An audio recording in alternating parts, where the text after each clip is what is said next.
nosso Pai querido. Como é bom estarmos na presença do Senhor e podermos adorá-lo em espírito e em verdade. Eu quero convidar você a abrir sua Bíblia no Salmo de número 103. Salmo de número 103. Salmo escrito por Davi. E que o salmista ele diz assim: bendize, ó minha alma, ao Senhor, e tudo que há em mim bendiga o seu santo nome. Bendize, ó minha alma, ao Senhor, e não te esqueças de nenhum só de seus benefícios. Ele é quem perdoa todas as tuas iniquidades, quem sara todas as tuas enfermidades, quem da cova redime a tua vida e te coroa de graça e de misericórdia, quem farta de bens a tua velhice, de sorte que a tua mocidade se renova como a da águia. Até o versículo 5. Nós estamos vivendo um tempo em que nós temos aprendido na Bíblia a louvarmos a Deus em todo o tempo. E esse louvor a Deus, ele existe por conta dessa ação de Deus na nossa vida. Uma ação graciosa, milagrosa, abençoadora, desta presença de Deus que inunde o nosso ser. Aqui o salmista ele começa dizendo nesse texto: bendize, ó minha alma, ao Senhor.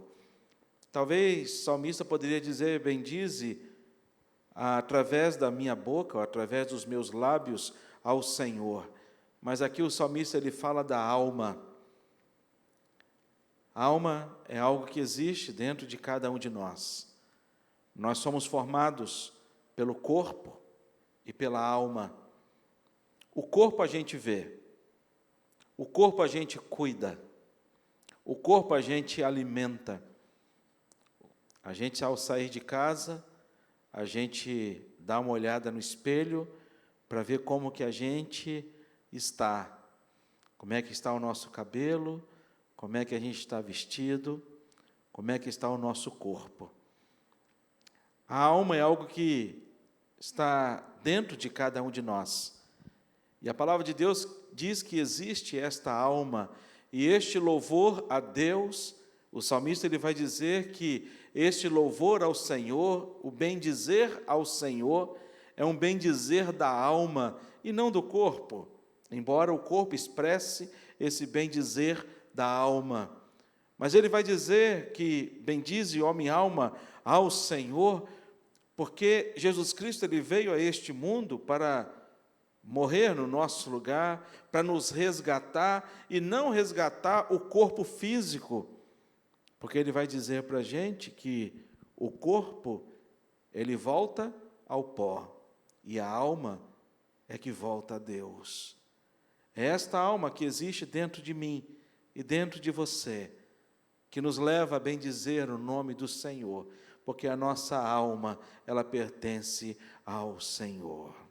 E aí o texto ele vai falar para a gente, e trazer para a gente essa mensagem, uma mensagem de esperança, uma mensagem de consolo.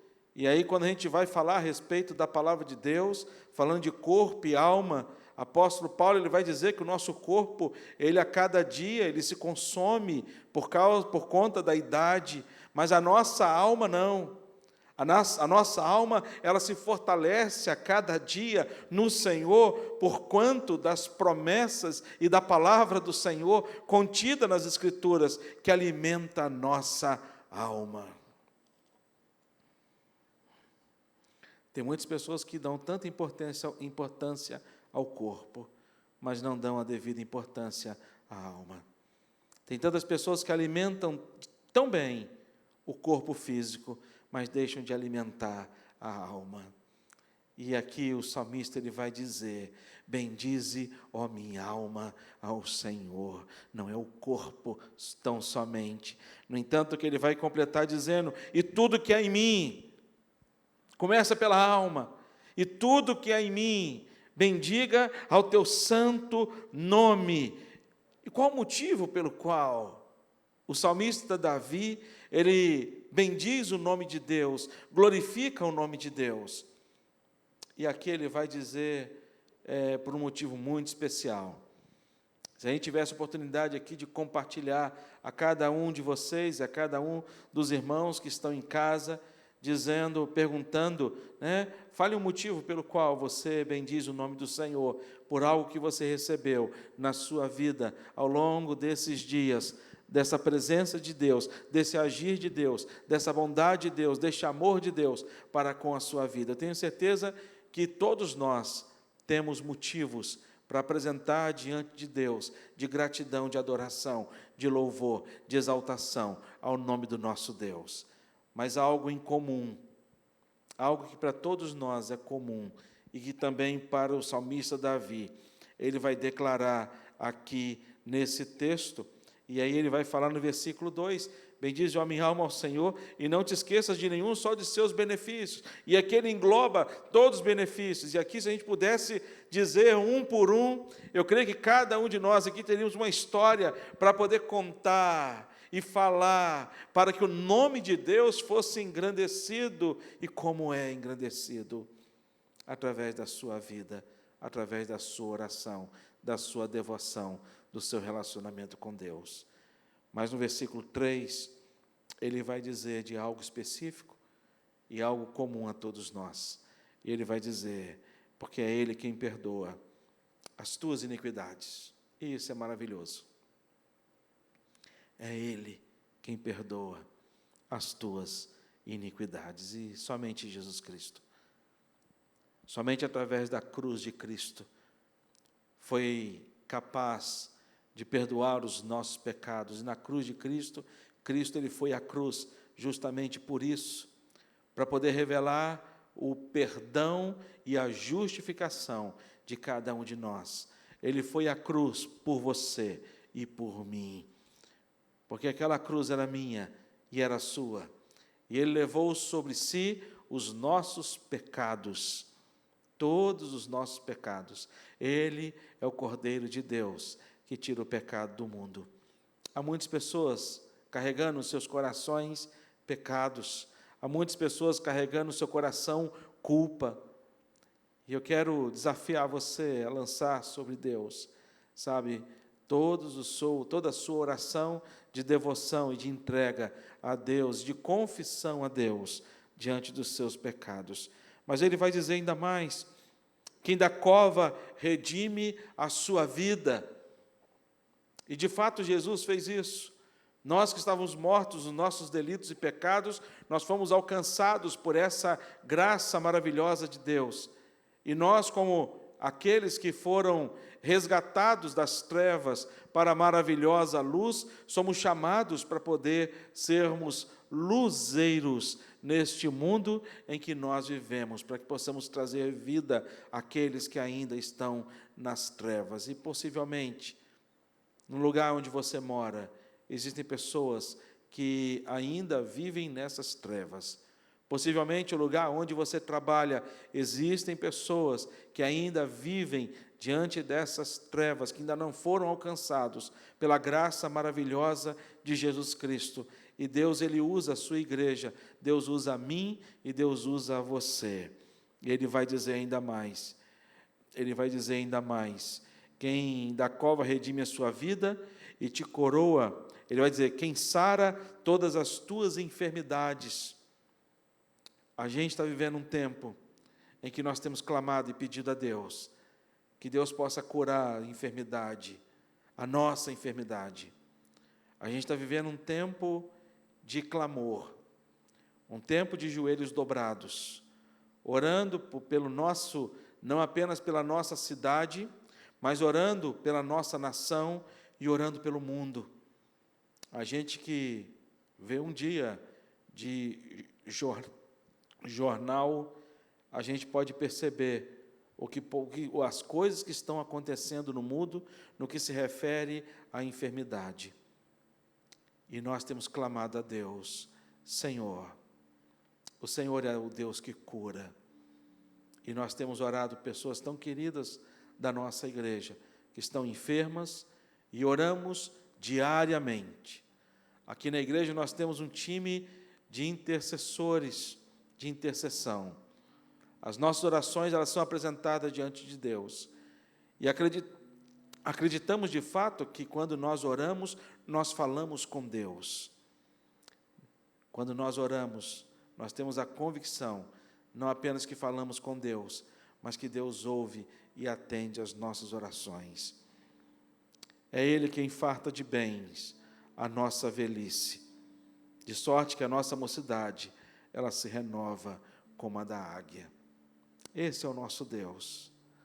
Esse é o nosso Deus que nós bendizemos. É o Deus que nos perdoa. É o Deus que nos cura. É o Deus que nos salva.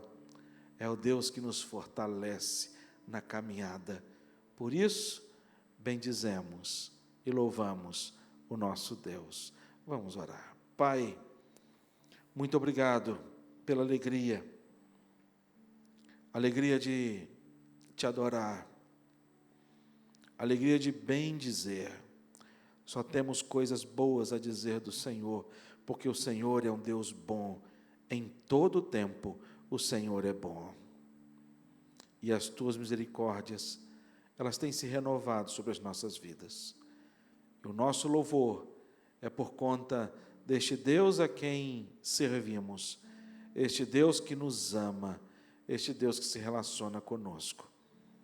Muito obrigado por tudo e ser adorado a Deus pela nossa alma, em nome de Jesus. Amém. A paz do Senhor é que o mundo precisa, não é verdade? Hoje, todo mundo falando de Afeganistão, é a realidade do momento, muito triste, muito sofrida. A gente quer que essa paz do Senhor alcance o coração das pessoas, dos de longe, dos de perto. Há pessoas próximas a nós cuja intenção maior da vida é sentir um pouquinho de paz. Se pudesse comprar, compraria. Se estivesse num lugar alto, subiria. Se estivesse longe, até a pé iria, em busca de paz. E Jesus é a nossa paz. Como é bom receber a paz que muda completamente a nossa vida e a nossa história, que muda a nossa forma de ver. O texto de Mateus, capítulo 25, versículos 37 a 40, é o convite que temos e fazemos a você para ler com a gente a palavra de Deus. Jesus está falando sobre o grande julgamento, e esta palavra, ela pode gerar paz no coração. Quando a gente pensa que o nosso tempo nesse lugar, nesse tempo, né, o nosso tempo nesse tempo, ele vai passar, e quando esse tempo passar, nós estaremos para sempre com o Senhor. Aqueles que têm essa convicção, ficam em paz. A ansiedade não ganha, a inquietação não toma. Mas aqueles que não têm, eu não sei como é essa percepção, mas eu imagino que deva ser desesperadora. Cada momento, a cada dor, a cada noite mal dormida, a cada receio da morte, a cada perigo enfrentado, o medo de que, se tivesse acontecido comigo. Jesus está falando sobre o julgamento no versículo 31, 32, 33, até o 36, ele vai descrevendo essa realidade daqueles que são alcançados por Ele e vivem como alcançados por Ele. Então, versículo 37, então perguntarão os justos: Senhor, quando foi que te vimos com fome e te demos de comer? Ou com sede e te demos de beber? E quando te vimos forasteiro e te hospedamos, ou nu e te vestimos? E quando te vimos enfermo ou preso e te fomos visitar? O rei, respondendo, lhes dirá: em verdade vos afirmo que sempre que o fizeste a um destes meus pequeninos irmãos, a mim o fizestes. É a conclusão de uma frase muito expressiva do versículo 34. Vinde, benditos de meu Pai, entrai na posse do reino que vos está preparado desde a fundação do mundo. E aí ele diz, olha, porque eu tive fome, vocês me deram de comer, e vai descrevendo isso. A reação daqueles que receberam essa palavra foi: quando que nós fizemos isso? Quando foi que nós te vimos? Quando foi que isso aconteceu? A orientação de Jesus e a descrição dele nesse assunto é que, quando nós fazemos a um dos pequeninos dele, estamos fazendo também a ele.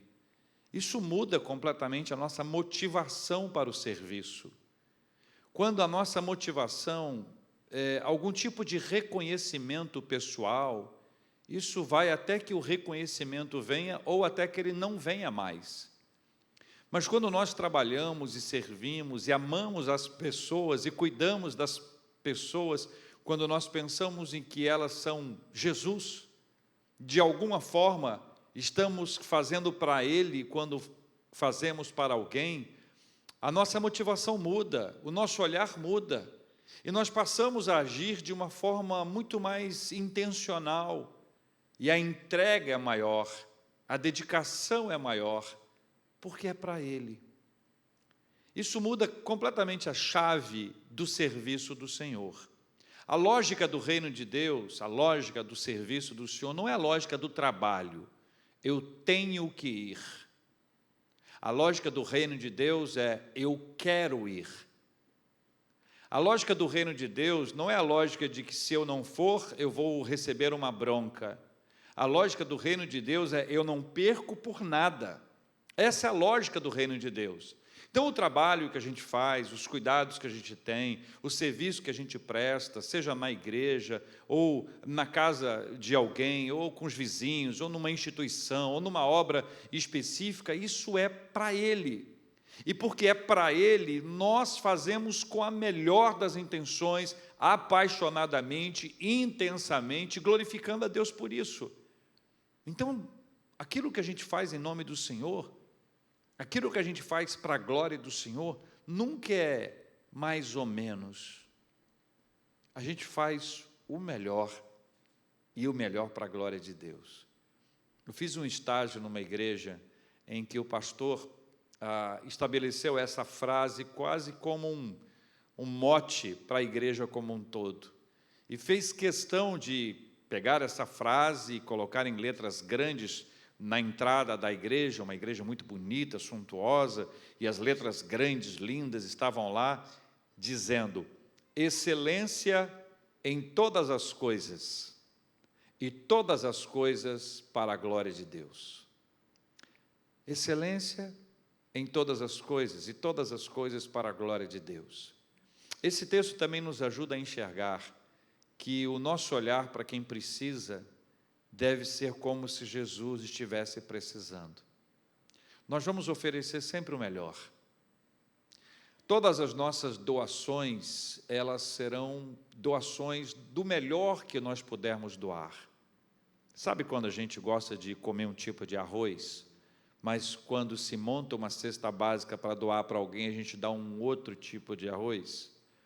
Ou quando a gente pega uma roupa nossa que está rasgada, diz: olha, eu vou doar essa roupa para alguém. Se eu não posso usar rasgada, por que eu vou doar uma roupa rasgada? Não é assim que a gente faz no reino de Deus. No reino de Deus é o melhor. Se é o arroz que eu como, este é o arroz que eu como, será este o arroz que eu vou doar. Se essa roupa não está devidamente boa para eu usar, eu não vou doar esta roupa, eu vou arrumar essa roupa para depois doar. Se eu vou doar um tênis, um calçado, antes de doá-lo, eu vou limpá-lo, porque eu quero que a pessoa que vai receber, receba o melhor. Alguém vai dizer que a gente está exagerando. Alguém vai dizer que para quem precisa, do jeito que está muito bom. Não se importe com o que as pessoas dizem. Faça o melhor, porque esta é a descrição que Jesus faz no versículo 40. Em verdade vos afirmo que sempre que o fizestes a um desses meus pequeninos irmãos, a mim o fizestes. É esta a mentalidade daquele que serve ao Senhor. Nada menos que o melhor para a glória de Deus. Quero convidar você a estar orando com a gente nesse tempo de consagração da nossa vida e dos dízimos e ofertas ao Senhor. todas as ações relacionadas à nossa igreja e a qualquer igreja, elas são de sustento daqueles que servem ao Senhor na igreja. Todo o nosso investimento é feito por nós mesmos, todos nós participamos ativamente disso, consagrando ao Senhor dízimos e ofertas para que a obra do Senhor avance. Na tela, para você que está acompanhando a gente de casa, você tem aqui embaixo as orientações, a conta no banco e a chave Pix, que é igrejadasaméricas@gmail.com, é o nosso e-mail, igrejadasaméricas@gmail.com. O que é feito com dinheiro? O que é feito com o dízimo, com a nossa oferta que nós consagramos a Deus? Manutenção de toda a nossa estrutura, das pessoas ligadas à nossa igreja, ajuda às pessoas que precisam, parcerias com instituições sociais que são sérias, transparentes e cristãs, como a PCA, como o Abrigo Presbiteriano, diversas ações pontuais com o IMPA, com o Lar Samaritano, o trabalho missionário, que é um compromisso que a nossa igreja tem, e nós temos caminhado juntos com o Comipres, num trabalho maravilhoso no Nordeste, quando a cidade percebe que o trabalho missionário não quer da cidade nada, pelo contrário, serve a cidade. Todas as ações da nossa igreja também geram contribuições para que o trabalho nacional e internacional da denominação avance e gente seja alcançada pelo Evangelho de Jesus. Isso é um privilégio e uma responsabilidade nossa. E nós vamos orar para que Deus abençoe a sua vida, te fortaleça, para que a sua vida financeira seja sustentada pelo Senhor e assim nós possamos avançar em nome de Jesus. Vamos orar. Pai, muito obrigado por estarmos juntos nessa hora. Muito obrigado por Jesus nos ensinar que quando nós servimos a um pequenino, a uma pessoa que nós não sabemos o nome ou a história, mas servimos e oferecemos o melhor, isso é fruto do Evangelho vivido na prática e não somente na teoria. Por isso nós te agradecemos pelo ensino de Jesus e reafirmamos o nosso compromisso com o Senhor, a fim de que nós coloquemos tudo isso em prática no nosso dia a dia. Renova a bênção do Senhor sobre a nossa igreja, para que a gente possa fazer ainda mais, Senhor. Por isso nós oramos, desperta a todos aqueles que nos acompanham, que estão conectados à igreja, frequentam, são membros, para que nesse despertamento espiritual o Senhor os conduza para oferta e dízimo para a glória do nome do Senhor. Nós sabemos que o nosso investimento na obra do Senhor é um investimento que vai para além desse tempo, alcança gerações inteiras. É a obra do Senhor, é o Evangelho que chega, que alcança e que muda por completo a nossa história.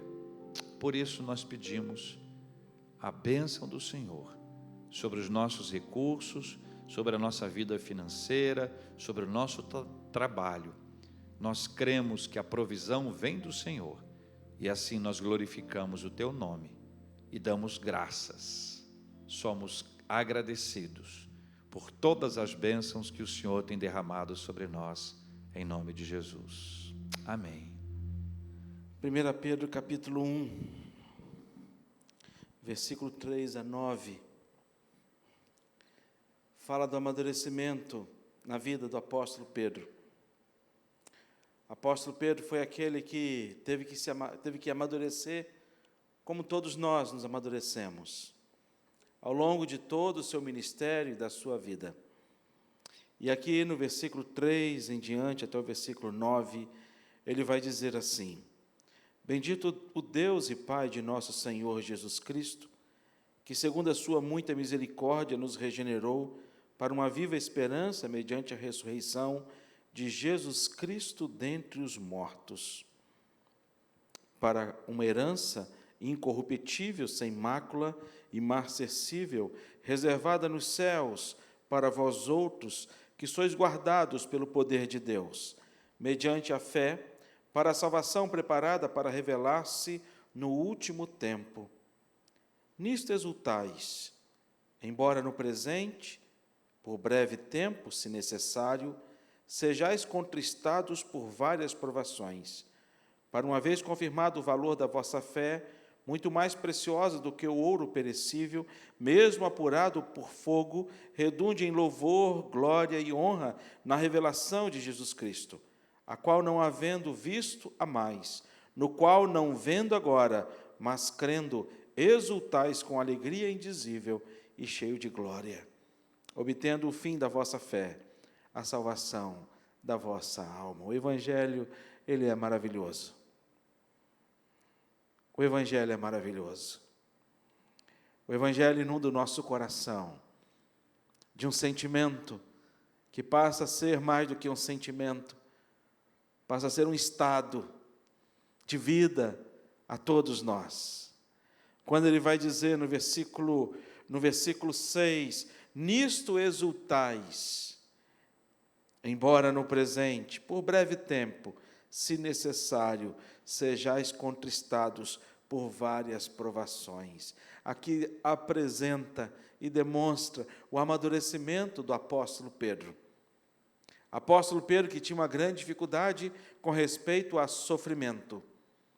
Apóstolo Pedro que ao longo do ministério de Jesus Cristo, quando Jesus Cristo ele apresentou aos discípulos que ele haveria de ser entregue morto, Pedro, em todo momento, ele fala para Jesus Cristo, mestre, que é isso? Não precisamos passar por esse sofrimento. O Senhor é o Filho de Deus. Outra coisa, se alguém vier prender o Senhor, eu não vou permitir. No entanto, que ele, o que fez com Malco. Pedro, ele não queria, em momento nenhum, que não apenas se separar de Jesus Cristo, mas o apóstolo Pedro não queria em momento nenhum provar o sofrimento. Não era só uma questão de se separar de Jesus Cristo. Porque quando Pedro ele é arguido pelas mulheres e pelos soldados, olha, ele esteve com Cristo. E Pedro nega Jesus Cristo por 3 vezes. Ele nega. Porque se fosse o caso de ficar com Jesus Cristo, Pedro não teria negado Jesus Cristo em hipótese alguma.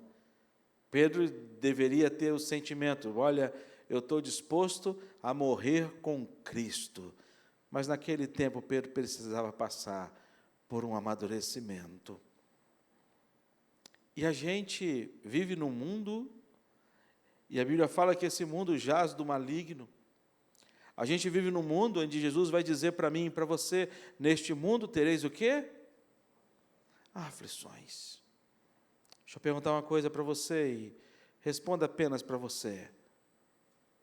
Quem aqui consegue ter alegria na aflição? Quem aqui gosta da aflição? E se a gente for responder de coração, você olha, nenhum de nós, e a gente não gosta da aflição. A gente não gosta de passar pelas aflições da vida. E Pedro, ele cresceu numa estatura espiritual, ele alcançou uma estatura espiritual tão graciosa, que Pedro ele vai dizer para mim e para você, aquele que não gostava passar pelas aflições, ele vai dizer para mim e para você, nisto exultais, se por breve tempo, se necessário, passardes por alguma aflição. Eu creio que em todo o caminhar cristão, é um dos momentos difíceis na vida do cristão, é o passar pelas aflições. É complexo isso. É complexo. É de complexo você chegar e viver o cristianismo e dizer, como o apóstolo Paulo, ele vai dizer para mim e para você que devemos dar graças por tudo. Porque em alguns momentos da nossa vida, a gente não quer chegar para Deus e falar: Senhor, muito obrigado.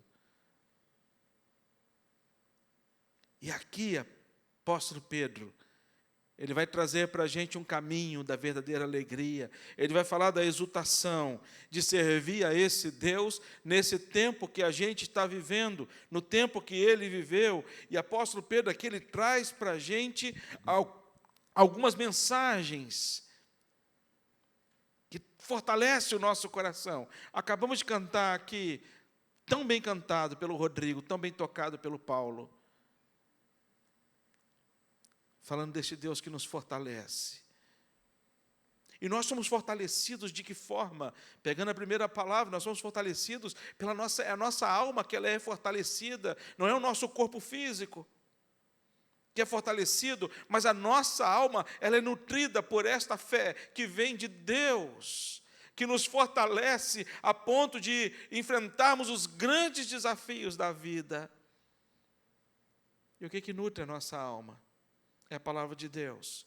E o que a palavra de Deus nos diz? Que nutre a nossa alma diante dos tempos difíceis. E ele vai apontar para a gente algumas questões.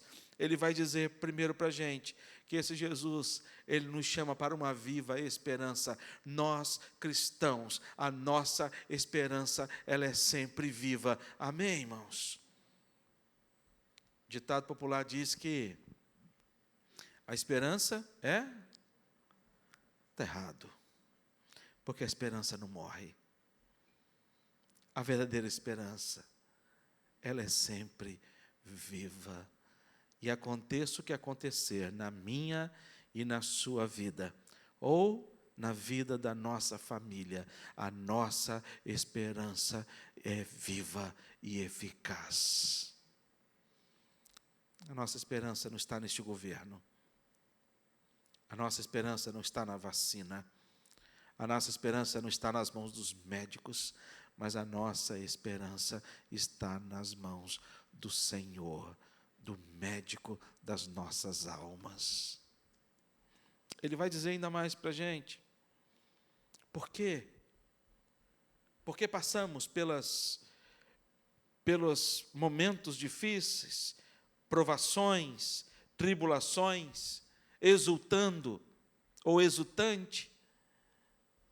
Ele vai dizer para mim e para você, porque nós temos uma herança incorruptível. Ele vai completar, vai falar desta herança, sem mácula, imarcessível, reservada nos céus para vós outros. E é por isso que nós temos esperança. A nossa esperança não é porque o Brasil vai melhorar.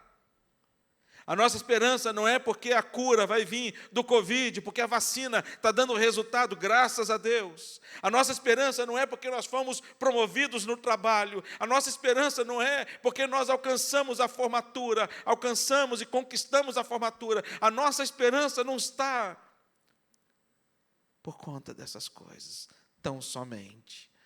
Mas a nossa esperança maior é que a gente não é daqui. É que existe um lugar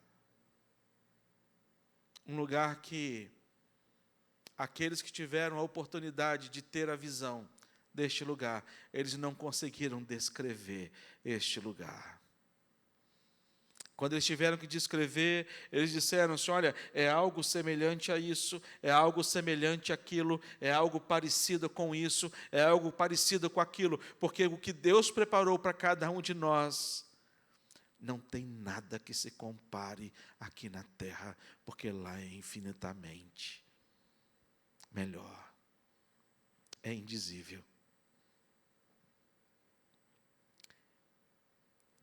Quando a gente olha e pergunta por que nos exultamos diante das provações, não apenas porque temos uma viva esperança, não porque temos uma herança incorruptível, mas enquanto estamos aqui neste mundo, nós somos guardados por Deus.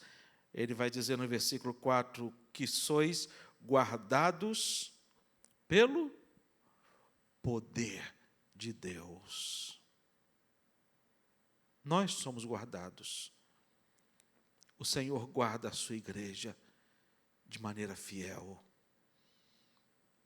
Jesus Cristo, ao apresentar diante de Jesus Cristo, apresentar diante do Pai o seu ministério e prestar contas do seu ministério diante do Pai, ele disse para o Pai: Pai, todos que o Senhor me deu, nenhum se perdeu. E hoje nós estamos aqui diante da ceia do Senhor. O pão representando o corpo, o sangue representado pelo vinho. Quando a gente celebra esta ceia, nós estamos relembrando o sacrifício de Cristo por cada um de nós, deste Deus que nos guarda, deste Deus que nos preserva, mas muito mais do que isso, nós nos alegramos diante das tribulações, das provações, que elas existem na nossa vida por um tempo. O passardes pelas provações, nós passamos, porque nós temos a convicção da nossa salvação em Cristo Jesus. O versículo 9 ele completa: obtendo o fim da vossa fé, a salvação da vossa alma. Da vossa alma. Mais uma vez ele vai dizer, a nossa alma, ela está salva. E ela foi salva não pelos nossos méritos, não pelas nossas forças, mas a nossa alma, ela foi salva pelo mérito, pela obra expiatória de Jesus Cristo na cruz do Calvário. Então, eu não sei o tempo que você está passando, não sei o tempo que você, em casa, que está participando do culto, está vivendo, se é um tempo de alegria, ou se é um tempo de dor, de choro. Não sei se é um tempo de saúde ou um tempo de enfermidade. Mas a Bíblia nos ensina, a todos nós, a passarmos por esses tempos com exultação e alegria. Sabe, Salomão vai dizer para a gente que há tempo para todas as coisas. Há tempo para todas as coisas. E que este tempo, ao passarmos por eles, diante dos tempos, passamos com exultação, sabendo que temos uma viva esperança, uma herança incorruptível. Somos guardados por Deus, alimentados pela fé e a convicção maior de que somos salvos por Cristo Jesus. Vamos orar. Ó Deus, clamamos, Pai, pela Tua igreja, para que nesses tempos que a gente está vivendo, nós sejamos fortalecidos pelo Senhor. Fortalece a nossa alma. Fortalece, Deus, a Tua igreja, para que a Tua igreja possa viver nestes dias com toda alegria e contentamento, na certeza, Pai, que o Senhor existe, na certeza que o Senhor está no governo de todas as coisas, na certeza que o Senhor governa todas as coisas e de maneira muito pessoal a nossa vida.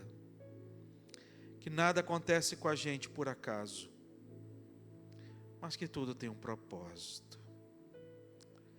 Ensina-nos, ó Deus, os Teus propósitos. Não é entender os Teus propósitos, porque tem muita coisa que acontece com a gente que a gente não entende. A gente não entende. E a gente nem quer entender, Deus. Nós só queremos, ó Pai, que o Senhor nos ensine a descansar no Senhor. Porque o Senhor traz ao nosso coração a paz que nós tanto precisamos, a alegria que tanto precisamos. Porque a alegria do Senhor é a nossa força. Que assim sejamos, ó Pai, alegres e fortalecidos no Senhor, em nome de Jesus. Amém.